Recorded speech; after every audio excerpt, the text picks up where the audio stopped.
You want to know who I am? Folks call me the Bone Man, ain't my real name, but it's the one that stuck. Tonight on Requiem Radio. There's a place on a university campus where they used to study sound. Not music, not harmony. The kind of sound that gets inside things, inside glass, inside bone, inside you. They say a girl disappeared there back in '71. Didn't leave, didn't run, just changed form. And every now and then, if you listen close, you can still hear her. Not speaking, resonating. This is the Echo Room.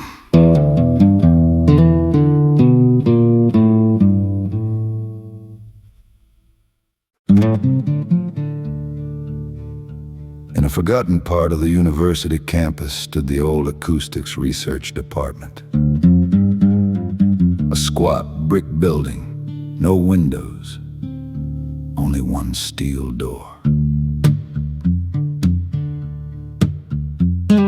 It had once been a hub for cutting-edge sound experiments, until a grad student named Sylvia vanished there in 1971 during a late-night project. Sylvia had been studying resonant frequencies, not just how sound moved, but how it acted on the body.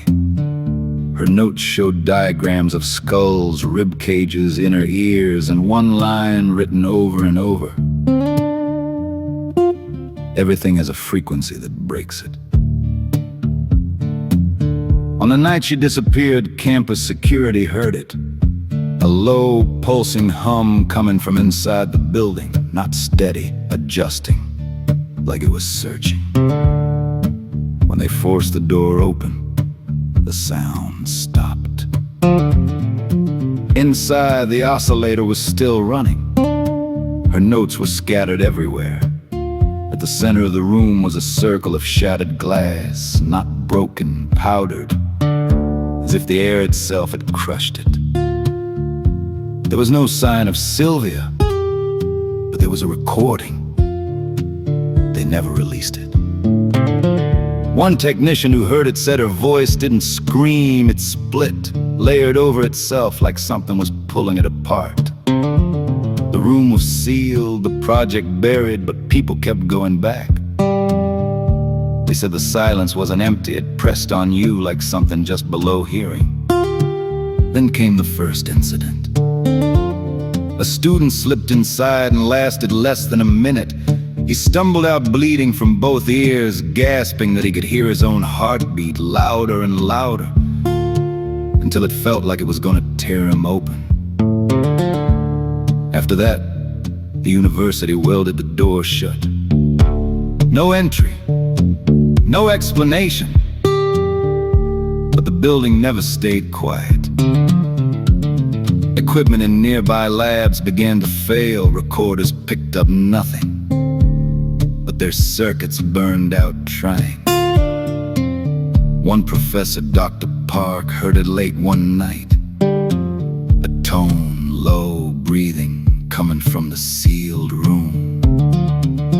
She followed it down the hall and stopped at the door. There was a crack in the weld, thin, barely visible.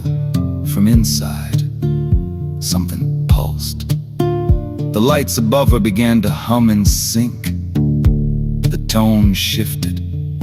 For a moment, her chest tightened, like her breathing didn't belong to her anymore.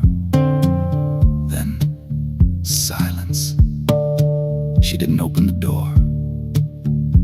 When she returned to her lab, there was a spectrogram printout waiting on her desk. No recording had been made, no equipment was running. But the waveform was there. Clean, deliberate. A message formed entirely from sound. It said, "Help me."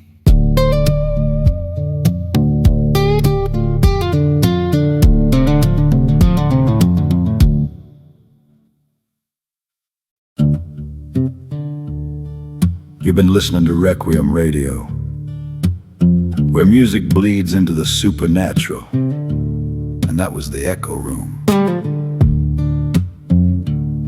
Some sounds don't fade, they don't echo, they wait.